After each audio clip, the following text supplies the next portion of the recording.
Besar Bisa ya? dibayangkan oleh Mang Aye ya, berapa dalam 1 bulan kalau rata-rata 5 juta itu digaji berapa? 5 kali 3, 150 juta. nah kayak mendadak. Nah, kita gak kerja, duit datang sendiri, ada yang mencari. Setiap hari saya ngitung uang kan.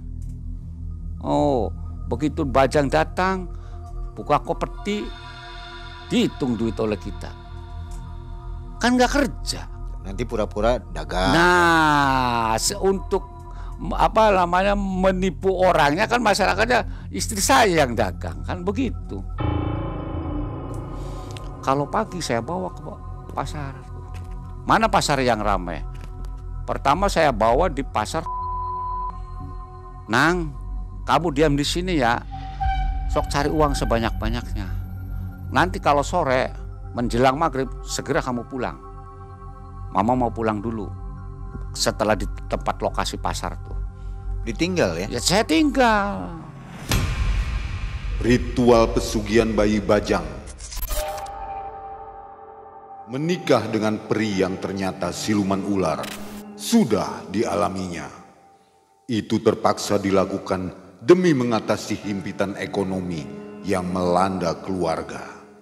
Tak peduli rintangan yang harus dihadapi, rela melakukan segala cara demi mendapat pundi-pundi kekayaan. Jalan pintas cepat kaya ini sudah dijalankan oleh Ki TB. Assalamualaikum warahmatullahi wabarakatuh. Sobat MM, kembali Mang Ei dan tim menjumpai sobat semua malam hari ini untuk mengantarkan kisah yang baru. Di depan kita ada Ki TB. Nah, inilah dia Ki TB. Apa kabar Ki? Alhamdulillah sehat. Ki, terima kasih ya sudah mau berbagi kisah di channel Malam Mencekam. Iya. Semoga sobat semua dalam keadaan sehat walafiat dan tentunya dilimpahkan rezeki oleh Allah Subhanahu wa taala. Malam ini ada kisah yang menarik sekali. Ini tentang pesugihan. Jadi Ki TB ini di tahun berapa Ki? 2009. 2009 itu pernah melakukan pesugihan, cari kekayaan. Iya. Itu dengan cara memelihara Bayi Bajang. bayi bajang, luar biasa. Bayi bajang itu apa nanti kita nanya ke Ki TB ya. Ki TB malam hari ini ditemani oleh 2 teman. Di belakangnya ada Pacing dan Kuntai. Nah, seperti biasa. Jadi Ki TB nggak usah takut ada teman di belakangnya. Ki, profesi apa Ki? Profesi saya pejabat ya. Pejabat luar Iya. biasa. Di mana nih? Pengangguran Jawa Barat. Pengangguran Jawa Barat. Luar biasa ini ya. Iya. Terdaftar ya. Iya, terdaftar. Jadi pejabat yang terdaftar. Pekerjaan saya memang serabutan, Pak. Kerja kuli boleh. Apa aja ya Pak ya? Apa Dicabut saja ya. yang penting bisa dicabut menghasilkan uang. Oke, jadi serabutan. Ya, jadi serabutan. Nah Ki, kok Ki ini sampai mau ikutan pesugihan, kenapa Ki? Ya ceritanya panjang. Panjang ya? Ya. Oke, kalau gitu tahan dulu. Nanti setelah ini kita dengarkan kisah Ki TB. Ki TB ada singkatan, TB itu. Tapa Brata. Nama aslinya? Nama asli Wahidin Tapa Brata. Hanya orang sering menyebut Ki TB, hanya belakangnya aja yang disebut tuh. Bukan toko bangunan, bukan? Enggak, bukan tukang bohong, bukan tukang bangunan, bukan. Bukan. Aslinya Tapa Brata. Tapa Brata. Oke, malam mencekam, semakin malam semakin mencekam. Kita dengarkan kisah Ki TB. Halo Sobat Malam Mencekam, merayakan 1 juta subscriber, tim Malam Mencekam bakal berbagi merchandise 50 t-shirt Malam Mencekam dan grand prize 1 buah handphone. Caranya, tulis komen di kolom komentar video ini. Tulis kalimat ucapan selamat untuk Malam Mencekam. Sekreatif mungkin dan dilarang menjiplak kalimat orang lain. Lalu tuliskan akun Instagram dan nama kalian di ujung kalimat. 5 pemenang akan diundi secara acak menggunakan komen picker dan diumumkan di video selanjutnya. So, segera ikutan event ini yang berlangsung mulai dari tanggal 4 sampai dengan 22 Oktober 2023. Malam Mencekam Semakin malam, semakin mencekam. Ketika tahun 2009 itu keadaan kehidupan ekonomi rumah tangga kita gonjang-ganjing. Saya ini kan sebagai kepala rumah tangga harus bertanggung jawab. Sudah punya putra waktu itu?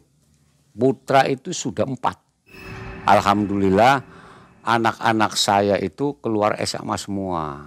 Tidak ada yang bangkrut sekolah walaupun orang tuanya memang tidak mempunyai apa-apa. Tetapi bagaimana caranya ingin menghidupi keluarga kira-kira sama dengan keluarga yang lain. Karena dulu memang saya sebagai kepala keluarga ini ya dibilang seolah-olah lepas, tidak memikirkan 100% kepada keluarga, hanya mementingkan mencari kesenangan pribadi. Yang pada akhirnya tahun 2008 menjelang 2009 itu keadaan ekonomi terpuruk. Sampai-sampai untuk mencari uang Rp1.000 saja ini tidak bisa sama sekali. Seolah-olah tertutup. Waktu itu juga belum dapat kerjaan? Belum. Dulu memang kerjaannya serabutan saya tuh. Ketika serabutan itu juga, maka saya bilang kan tadi Mang, untuk mencari uang 1.000 saja itu susahnya bukan main. Makanya saya tuh kasihan sama anak-anak mertua dengan putu-putunya mertua kan. Ya sama istri dan anak-anak saya. Nah begitu ada teman, saya ngobrol dengan orang tua dan ketika itu orang tua saya masih ada satu ibu yang masih hidup. Ngobrol dengan ibu saya, udah katanya Din, kata ibu saya tuh, coba katanya kamu tuh ibadah yang benar. Minta kepada yang kuasa agar diberikan jalan. Lama-kelamaan saya berpikir, siapa yang mau akan merubah nasib kecuali oleh kita sendiri. Allah saja tidak bisa untuk merubah nasib kecuali oleh orang yang bersangkutan. Maka saya merubah nasib bagaimana kira-kira dalam kehidupan ini sama dengan kehidupan yang lain dalam rumah tangga yang lain. Yang pada akhirnya pada saat itu saya disuruh melakukan tirakat. Saya puasa, disuruh puasa muti selama 1 minggu oleh ibu saya. Oleh ibu saya disuruh melakukan puasa muti, saya lakukan puasa muti. Tetapi kan tidak instan begitu saja langsung dapat, itu kan harus ada proses dalam hidup. Maka saya ngobrol dengan saudara-saudara saya, kan saya masih punya adik, ngobrol dengan saudara-saudara saya. Kebetulan pada saat itu adik saya punya teman, dibawa main ke rumah. Udah katanya Pak TB, kalau ingin usahanya berhasil ikut dengan saya. Kata teman adik saya tuh yang namanya Usman. Ikut kemana Man? Kata saya tuh. Udah kita coba aja katanya ke wilayah Cilacap. Itu.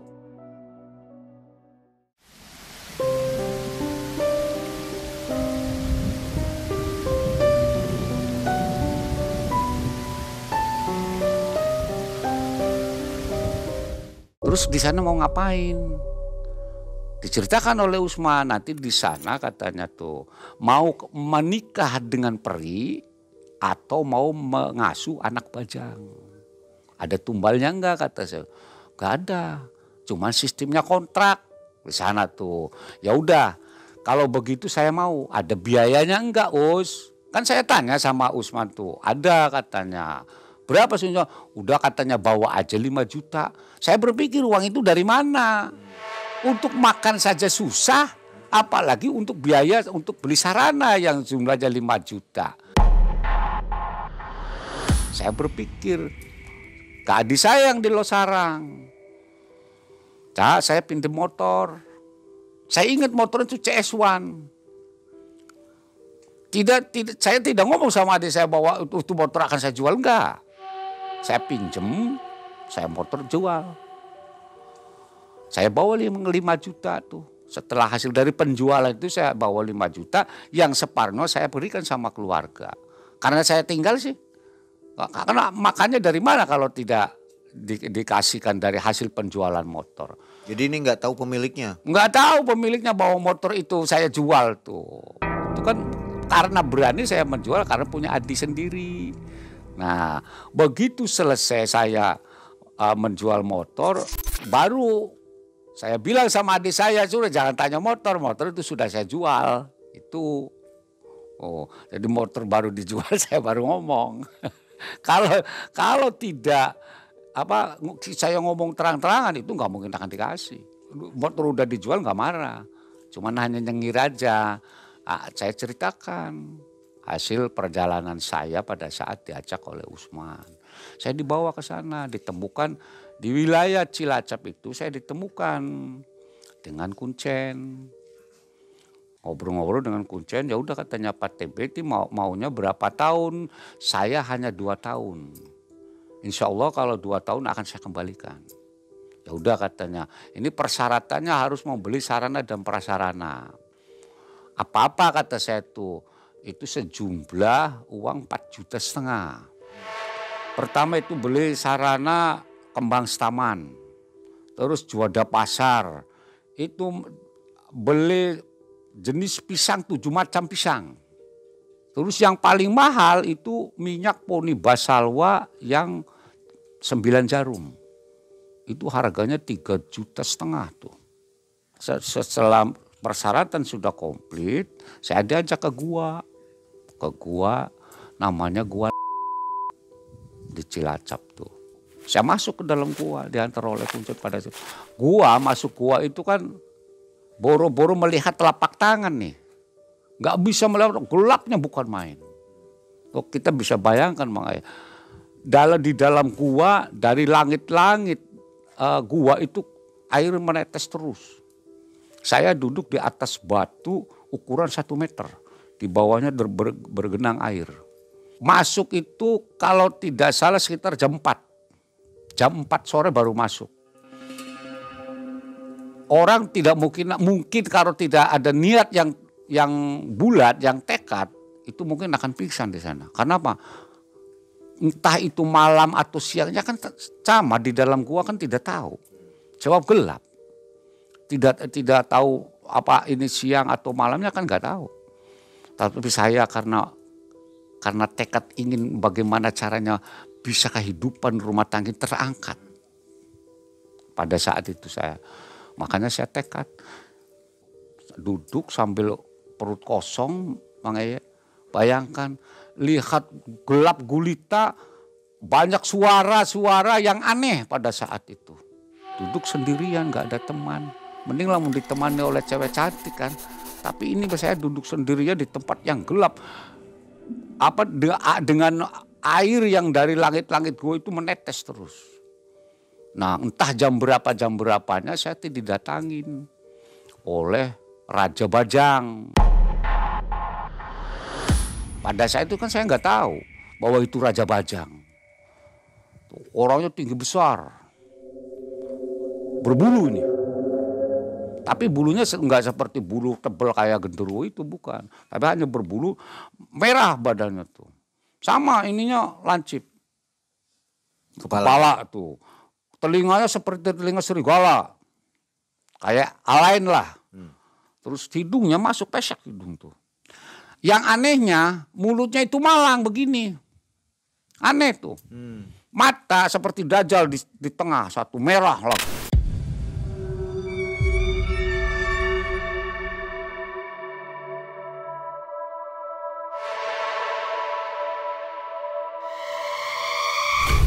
Itu melihat saya itu nyorot sekali. Ada bau-bauan. Kalau bau sih biasa aja bau. Hanya bau karena kitanya di situ ada dupa ya. Jadi kemungkinan karena bau dupa. Ya. Dari depan kita kan menghadapi dinding gua di situ tuh. Karena gelap kan jadi nggak tahu tuh. Muncul dari depan. Terus ngobrol. Hanya ya nggak tahu lah ngobrolnya ngomong apa, saya emang nggak ngerti ya. Terus ada satu anak yang datang ke saya, masuk ke dalam kendi. Si anak tuh Oh berarti ini pikir saya, berarti ini mau ikut dengan saya. Ya tadi sama seperti Bajang tadi, Raja Bajang. Ininya lancip, telinganya kayak serigala, hidungnya pesek. Persis saja kayak Raja Bajang. Cuman lebih kecil. Lebih kecil itu mah. Asap yang masuk ke dalam tuh. Jadi bukan jenis orang masuk ke dalam kendi. Kendi kan kecil. Kendi diisi air kan gitu. Kendi isi air setengah, nanti itu masuk. Nah, begitu kemungkinan menurut Kuncen ini sudah siang. Akhirnya saya ditanyakan oleh Kuncen. Gimana peristiwa tadi malam? Iya tuh Pak Kuncen, kata saya tuh. Di dalam kendi sudah ada asap yang masuk. Oh ya alhamdulillah sudah berhasil. Berarti sudah mau ikut. Dibawa. Nama Bajangnya dikasih tahu. Terus untuk memanggil. Untuk Makaya lah. Makaya tuh mencari uang ada. Malah saya di sana disuruh membuat peti. Saya buat peti tuh. Ukuran 40-30. Petinya besar. Nih katanya bawa Pak TB oleh Kuncen tuh. Ini silakan dibawa Pak Kendi. Nanti di rumah sediakan kamar khusus. Nah peti ini sekalian dibawa. Cuman tolong petinya dikasih bludru. Di dalamnya bludru merah. Oh, begitu dari Cilahat saya pulang. Ke rumah. Ngobrol dengan istri. Istri kan tidak tahu bahwa saya membawa itu. Cuman saya ngobrol dulu. Terus kata istri saya, terus katanya mah gimana nanti? Kan kata orang sering nenek sama enggak ini mah. Kata saya tuh, ini enggak nenek, kita harus sediakan setiap sore susu 1 gelas. Menjelang maghrib saya taruh susu. Pagi-pagi itu tinggal setengah susu tuh. Berarti kan diminum. Setiap malam Jumat saya temani tidur. Malah sering saya buka tutupnya keluar situ Bajang. Bermain-main dengan saya ketika saya kan tidurnya di bawah, itu saya taruh di atas meja kendi itu.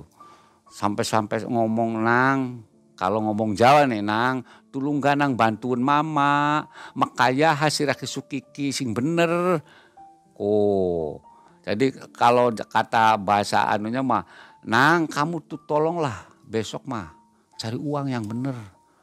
Kalau kamu kasihan sama mama, anak-anak saya kan manggil saya kan mama, jadi Bajang juga harus manggil saya mama. Jadi mengikuti apa panggilannya anak. Kalau pagi saya bawa ke pasar tuh. Mana pasar yang ramai? Pertama saya bawa di pasar. Saya bawa. Bener ikut. Sampai masuk kantong. Terus, nang, kamu diam di sini ya. Sok cari uang sebanyak-banyaknya. Nanti kalau sore menjelang maghrib segera kamu pulang. Mama mau pulang dulu. Setelah di tempat lokasi pasar tuh. Ditinggal ya? Ya saya tinggal. Cuman ketika menjelang maghrib belum datang saya undang. Nanti pulang sendiri tuh datang. Begitu datang lihat kempeknya nggak bawa uang. Setiap hari saya ke pasar nggak bawa uang terus. Ya kan pasar pertama di hari berikutnya saya bawa di pasar ini. Hari berikutnya lagi di pasar di pasar. Jadi setiap hari tuh. Jadi ada 4 kali begitu pulang tidak membawa duit bega. Sesuai kan capek saya tuh. Kesel ya? Kesel kan. Ini apa persoalannya? Itu setelah berapa hari itu? Itu sudah hampir 1 bulan. Tanpa hasil? Ya tanpa hasil tuh. Jadi berpikir dalam hati. Ini kenapa tidak sampai berhal seperti ini? Akhirnya saya tuh ngomong sama ibu saya. Paginya tuh. Mak, saya tuh jujur nih. Sebenarnya saya tidak mau ngomong sama emak. Emak kan tidak tahu bahwa saya bawa Bajang. Akhirnya saya udah obrol. Duh katanya Din kamu tuh ya sebenarnya tuh keluarga kita tuh tidak boleh. Ya. Terus gimana sih Mak? Kita tuh pengen instan. Padahal kesun kontraknya hanya 2 tahun. Saya kan ngobrolnya begitu sama. Malah saya kan taruhlah diomong lah walaupun gak dimarahi tapi diomong pahit lah sama emak tuh. Ya udah katanya dilaksanakan saja. Kuma gimana nanti aja lah. Nah begitu hampir 3 bulan karena tidak membawakan hasil. Pas malam Jumat Kliwon saya temani tidur. Tahu-tahu almarhum bapak saya datang pada saat itu. Terus ngomong, kamu tuh ya Din, tidak bisa dinasihati oleh orang tua. Keluarga bapak, siapapun saja itu tidak boleh walaupun hidupnya miskin itu tidak boleh nyupang. Atau bersekutu dengan setan. Saya baru sadar itu. Saya ingat omongan orang tua ketika masih hidup ayah saya tuh. Sering ngomong begitu dengan saya, dengan anak-anaknya termasuk saya. Cuman karena nggak tahulah pada saat itu mungkin karena tertutup ya, karena tertutup oleh ekonomi yang lagi gonjang-ganjing, pada akhirnya saya mengambil jalur pintas seperti itu. Setelah malam Jumat itu didatengin oleh bapak saya, paginya saya antarkan lagi tuh. Saya antarkan itu ke Kuncen di Cilacap di sana. Nah, setelah diantarkan ya udah katanya Pak Udin, tadi katanya ngomong harusnya sebelum dapat ritual bajang tuh ngomong dulu bahwa tidak boleh oleh almarhum bapak. Ya saya kan nggak tahu. Saya terus lagi lupa bahwa pada saat almarhum ngomong begitu sama saya tuh, hanya kebetulan inilah mungkin ada apa namanya tuh, hati saya tuh terusik lah. Nah begitu selesai itu, saya pulang dari Cilacap, saya ngobrol dengan orang tua, Mak gimana Mak kelanjutannya, maksudnya kehidupan saya tuh dengan rumah tangga saya tuh. Ya udah katanya, Din, kamu tuh mau tidak katanya puasa. Oke lah cara kita kok.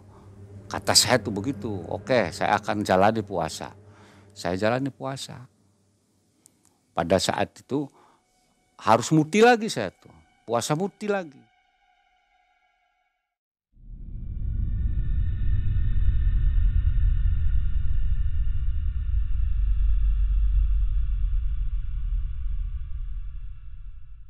Saya masih ingat bulan April, saya tuh mengelana, mencari menebus dosa tadi tuh saya tuh. Mengelana sampai masuk diajak oleh teman dari ya pokoknya wilayah Subang aja lah. Ada teman kan dari kita di sana. Saya diajak ke wilayah Boyolali. Udah katanya Pak TB ayo dengan saya ikut. Tapi nanti kamu masuk sendiri. Masuk kemana? Udah nanti kalau sudah sampai lokasi nanti akan saya kasih tahu. Saya diajak ke sana ke Boyolali. Yaitu di wilayah Kragilan. Bulan April tahun 2009, masih dalam tahun 2009 tuh. Saya dibawa ke sana. Nah di Kragilan itu di hutan. Saya tuh di hutan seperti hutan jati lah. Ya. Kita baru berjalan masuk dari beberapa langkah itu sudah ada perkampungan, tetapi nggak tahu itu ada malam atau siangnya. Tapi yang jelas saya masuk itu pada jam 7. Suasana di dalamnya itu? Di dalamnya itu seperti ada kabut tuh, kabut kayak halimun tuh, dari putih kebiruan. Tapi ada orangnya itu sama aja. Artinya tidak ada yang pendek, tidak ada yang tinggi. Kalau diukur dengan ukuran 150 ya 150 meter semuanya tuh. Orang tuh. Ya 150 cm lah. Yang laki-laki ganteng semua, tidak ada yang jelek. Yang perempuannya cantik semua. Jadi semua sama rata. Saya ingat yang perempuan itu memakai pinjungan segini. Dengan yang ininya tuh dipakai selendang tapi untuk tutup rambut tuh, kepala tuh dengan ngawer. Laki-lakinya pakai celana pangsi segini. Sedengkul lah kata saya mah ya, selutut. Terus pakai rompi. Nah itu rumah, bentuk rumahnya itu bulat. Bentuk rumahnya. Jadi si atap itu mengerucut. Atapnya itu memakai daun itu tuh, daun kelapa tuh. Seperti daun kelapa apa tuh? Dianyam atapnya. Bawahnya juga sama seperti itu.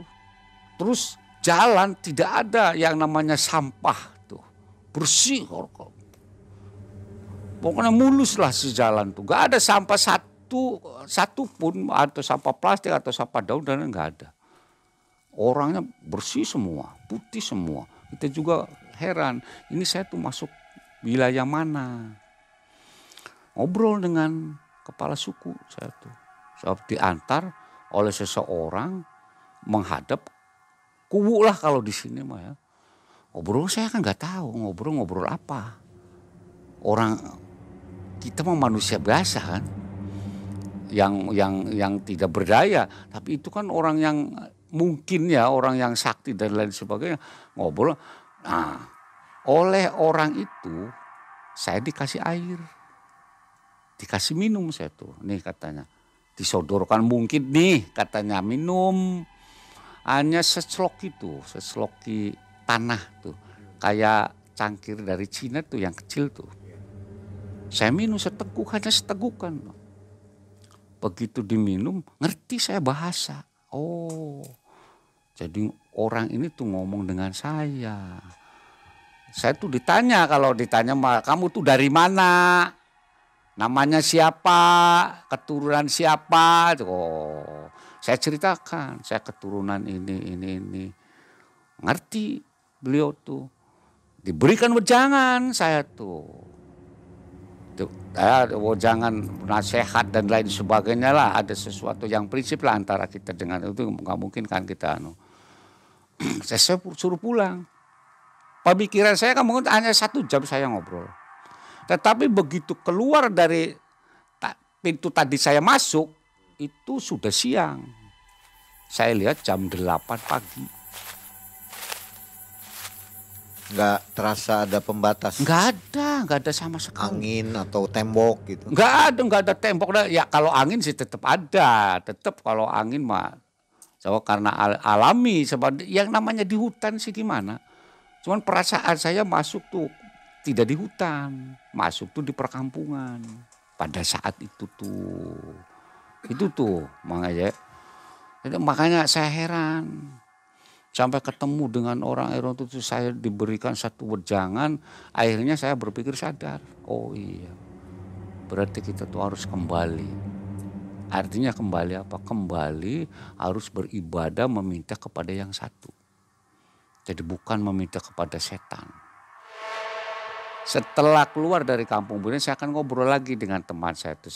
Teman saya kan masih menunggu di rumahnya saudaranya tuh. Dan kebetulan di Jawa Tengah teman saya ada saudaranya di sana. Saya nginep di sana di saudaranya sampai 2 hari. Ya ngobrol, saya menceritakan ketemu dengan orang yang di Kampung Bunian tuh. Ngobrol-ngobrol, ya udah katanya Pak TB. Alhamdulillah kamu tuh sudah berhasil, mudah-mudahan saja ada peningkatan. Oh, pulang. Saya tuh dari Keragilan tuh ke Indramayu ke rumah. Terus saya antarkan dari Pemanukan teman saya tuh. Teman saya pulang ke Pemanukan, saya pulang ke rumah di sini di rumah saya tuh. Cerita sama istri, bahwa saya tuh habis dari sana, terus saya tuh harus ya gimana ya melakukan hal-hal yang baik. So, pesan dari sana seperti itu saya ceritakan sama ibu saya, sama istri juga. Saya cerita begitu. Dulu ada sedikit peningkatan dalam kehidupan.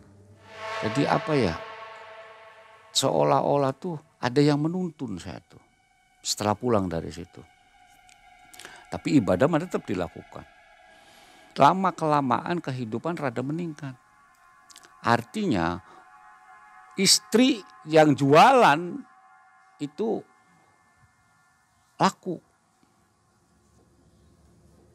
Akhirnya istriku begitu kita pulang buka warung kecil-kecilan. Akhirnya jualan gorengan tuh ya. Terus ya macam-macam lah, kopi, jualan bakso, dan alhamdulillah dari hasil penjualan itu agak sedikit meningkat. Nah, ekonomi keluarga tuh. Yang tadinya tidak punya kursi bisa memiliki kursi untuk tempat duduk tuh. Yang tadinya belum punya dipan bisa beli dipan dari hasil. Nah, kitanya dari kerja serabutan sering banyak orang yang nyuruh. Alhamdulillahnya tuh seperti itu pada saat tahun 2009.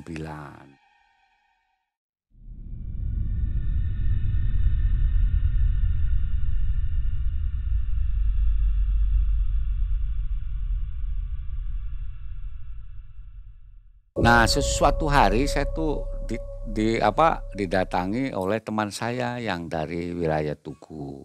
Namanya Sanudin namanya, cuma dunanya kan Udin aja. Katanya, Pak TB mau enggak katanya, kalau kehidupan banyak katanya teman-teman saya yang sudah berhasil, ngomongnya tuh begitu. Berhasil apa kata saya tuh kan, berhasil katanya itu melakukan satu pernikahan dengan bangsa siluman. Wah, kata saya itu untuk apa? Dulu saja saya pernah memelihara anak bajang gagal, kata saya tuh nggak pernah berhasil, apalagi ini beda ini mah. Aduh, sama yang namanya bersekutu dengan setan itu sama. Cuman karena ada satu ketertarikan saya tuh ya, ada ketertarikan, penasaran lah yang jelas mah. Gimana sih yang namanya siluman peri? Akhirnya oke, Din, kapan kita berangkat?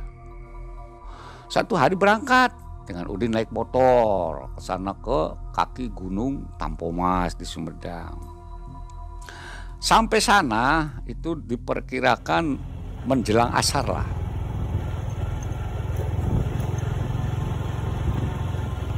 Di kaki Gunung Tampomas tuh.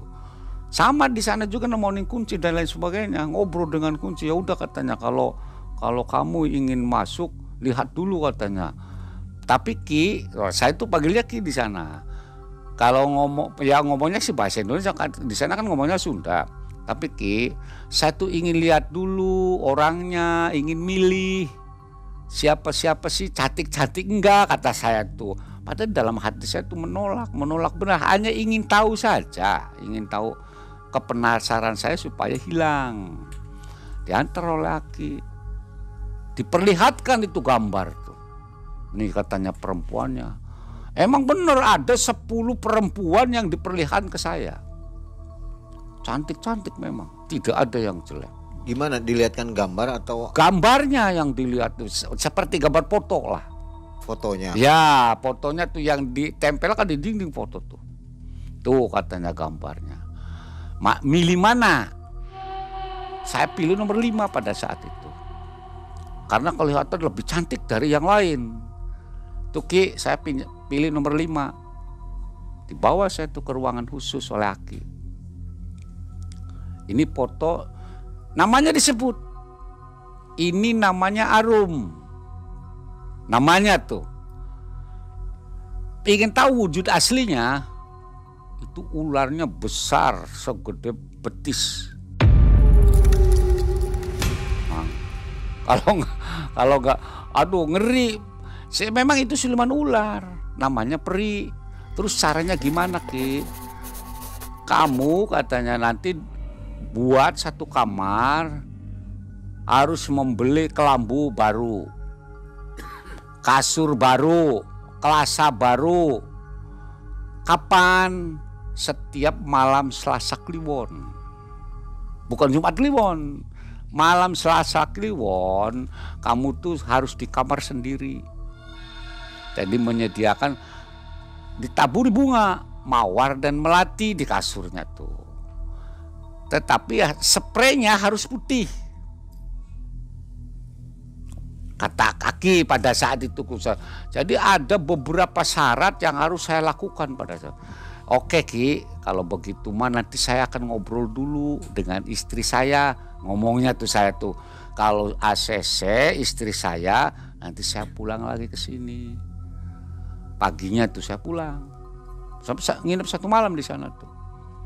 Nah, saya ngobrol-ngobrol dengan Aki, saya pulang siang sampai rumah. Ya boro-boro ngobrol saya dengan istri, nggak mau saya ngobrol. Nanti akan marah istri saya tuh. Buku nggak setuju, buku tidak ada niat dalam hati untuk kawin dengan peri. Tuh pada saat itu saya tuh pada tahun 2009 tuh perjalanan saya tuh ya seperti itulah. Itu kalau jadi kawin dengan peri itu dapat apa? Dapat dunia, Pasti emas. dikasih. Iya, pasti dikasih. Jadi menurut penjelasan Aki nih, ketika datang itu menjelang menjadi orang yang cantik yang seperti tadi di foto. Tapi kelihatan oleh orang lain itu kita bergelut dengan ular. Nanti setelah bergelut dengan ular atau dengan ular akan mengeluarkan sisik emas.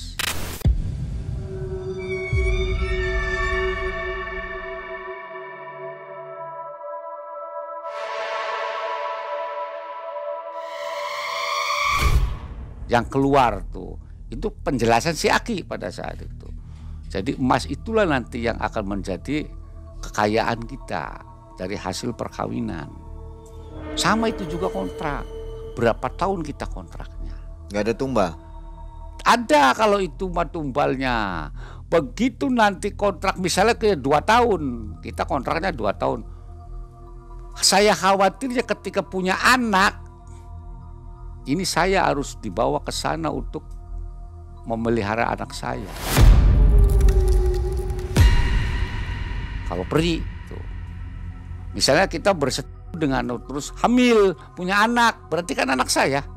Nah, sayanya harus dibawa ke sana, ke alam peri untuk memelihara anak itu.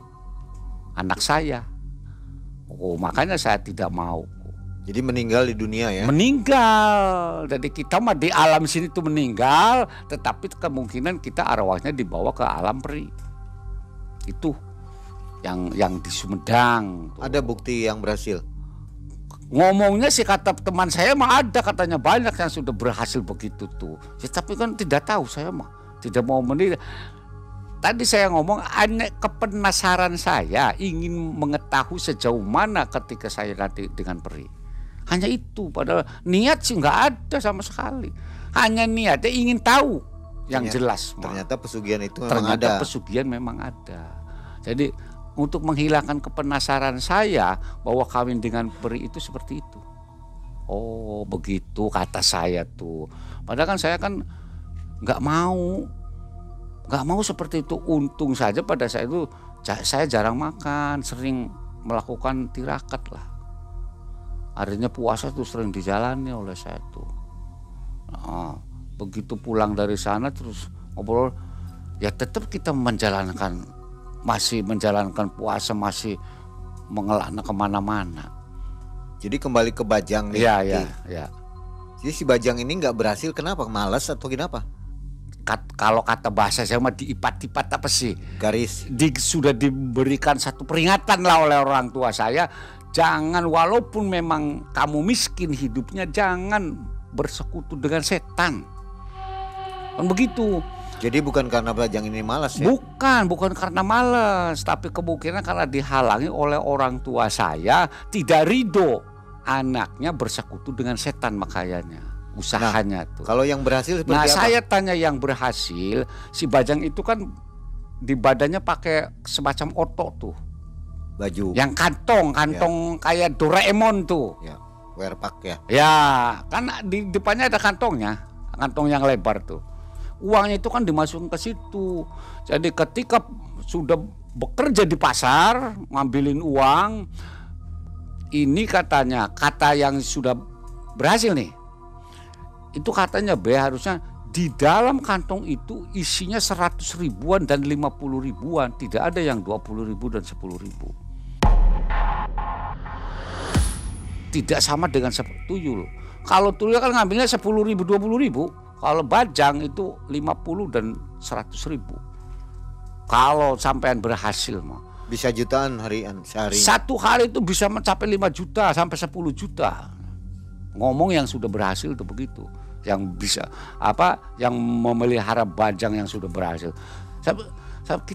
Saya nih ya, saya pribadi tanya sih ada enggak yang ada katanya Pak. Saya diantar tuh oleh teman saya tuh. Ngobrol dengan tuh, makanya saya tertarik tuh awalnya. Setelah dipulangkan ke kuncennya, nggak ada minta perjanjian? Enggak ada. Kita tumbal? Enggak ada sama ganti sekali. rugi gitu? Iya, enggak ada. Putus di situ aja? Iya, hilang aja lah 5 juta kita mah. Karena untuk membeli sarana itu tuh. Ya, nggak ngikutin lagi si bajangnya itu ya? Ya enggak, karena sudah diputus kan, artinya kemungkinan oleh kuncen kan udah dikembalikan ke bapaknya. Kalau saya kan nggak ikut lagi ke gua, enggak, dikembalikan oleh kuncen. Tapi penjelasan orang yang memelihara anak bajang itu memang satu harinya bisa mencapai 5 sampai 10 juta. Besar, bisa ya? Dibayangkan oleh Mang Ayah. Berapa dalam satu bulan? Kalau rata-rata 5 juta itu digaji berapa?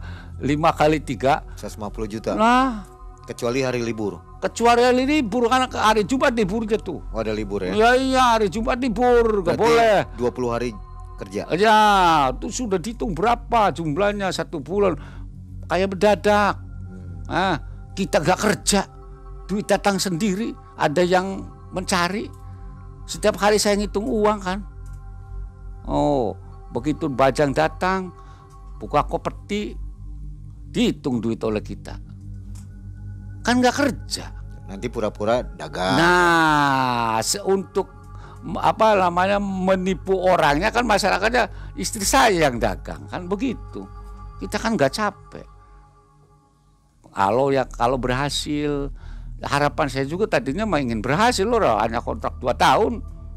Saya perhitungan, mungkin saya ingin akan bagikan pada adik-adik saya nanti.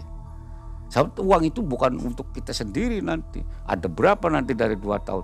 Nih, rencana saya kalau memang berhasil 1 bulan adik-adik saya akan saya kasih.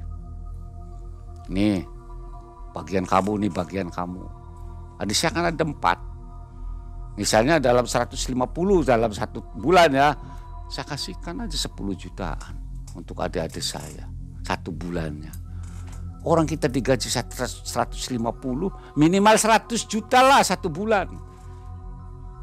Pejabat mana yang 100 juta mungkin akan menyamai menteri kan gajinya. Enak kan. Nah, kita kan pejabat. Tapi kan akhirnya dapat ya predikat pejabat kan? Ya, dapat predikat pejabat. Penganggur Jawa Barat. Itu tuh makanya. Waktu masuk ke alam goib tadi, yang ketemu dengan orang-orang bunian.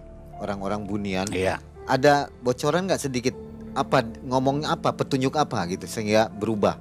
Oh, ibadah Intinya. Disuruh ibadah. Salah satunya ibadah. Kamu ibadah yang benar. Tuh, bla bla bla bla bla kesananya. Udah tuh. Fokusnya suruh ibadah. Yang jelas saya diberikan nasihat yang mendalam oleh beliau tuh, diberikan gak tau lah nasihat lahir dan batin. Intinya ibadah. Ya. Itu saja. Sebab yang namanya ibadah itu kan perbuatan yang baik katanya perbuatan yang baik yang bisa menghasilkan baik untuk diri maupun orang banyak. Tuh. Pesan dari sana tuh berarti kan jelas memberikan satu pesan moral kepada kita agar kita tuh jangan sampai berbuat hal yang di luar dari syariat. Mungkin ke sana arahnya. Oh, setelah saya cerna, oh iya berarti kita tuh harus begitu. Ada pesan yang mau disampaikan nggak Ki untuk orang-orang yang gelap mata dan mau melakukan pesugihan? Ya. Apa pesannya Ki? Saya harap kepada teman-teman kita ya yang seumuran dengan kita, yang sudah berumah tangga maupun belum, tolong jangan sampai melakukan hal itulah. Karena hal itu perbuatan yang tidak baik, yang melanggar satu syariat agama. Bekerjalah yang benar, yang sesuai dengan syariat dan yang diridhoi oleh Yang Maha Kuasa. Jangan seperti saya melakukan hal itu. Sebab itu juga kan tergantung milik. Ada yang berhasil, ada yang tidak. Sebab tidak mungkin akan dari hasil uang seperti itu yang misalnya dengan cara bersekutu dengan setan, tidak mungkin akan kelanggeng sampai ke 7 turunan hartanya. Dan tidak barokah. Kasihan dengan keluarga saya, kasihan dengan anak-anak saya. Bagaimana nanti kelak ketika saya sudah pupus di alam dunia, anak-anak saya ditinggali, diracuni oleh kita sebagai orang tua dengan hasil dari usaha yang seperti itu. Tolong jangan meniru pada saya. Tirulah yang baiknya. Jangan yang negatif, yang positifnya kita ambil. Itu saja barangkali. Terima kasih. Ya, nah Sobat Malam Mencekam, pesan yang luar biasa tadi ya. Jadi jangan coba-coba melakukan pesugihan. Tidak akan ada yang sukses sampai lama ya, sampai akhir cerita itu nggak ada. Tidak ada. Ujung-ujungnya hancur. Hancur tetap. Jadi hancur. tingkatkan ibadah. Dekatkan diri kepada Allah ya. Dekatkan ke diri kepada Yang Maha Kuasa. Karena kita tuh hidup hanya sementara. Kita ini bukan orang Indonesia, bukan orang Cibereng, bukan orang Indramayu, bukan orang Cirebon. Aslinya kita adalah orang akhirat semuanya. Itu saja barangkali. Ya. Makanya. Jadi kehidupan yang sebenarnya setelah kematian ya. Setelah kematian. Yang penting kita mencari, kalau hidup untuk mencari ketenangan sulit. Ketika sudah meninggal kita baru tenang. Tetapi carilah kehidupan yang aman dan damai, tentram dalam hati, dalam jiwa dan raga. Ya. Itu saja Mang Ayah ya. NKRI harga mati. Harga mati. Baik, Sobat Malam Mencekam, itulah kisah yang luar biasa, inspirasi dan informatif. Jadi jangan coba-coba melakukan pesugihan. Kisah-kisah yang ada di Malam Mencekam ini bukan untuk mengajarkan atau menuntun ke jalan pesugihan. Ya.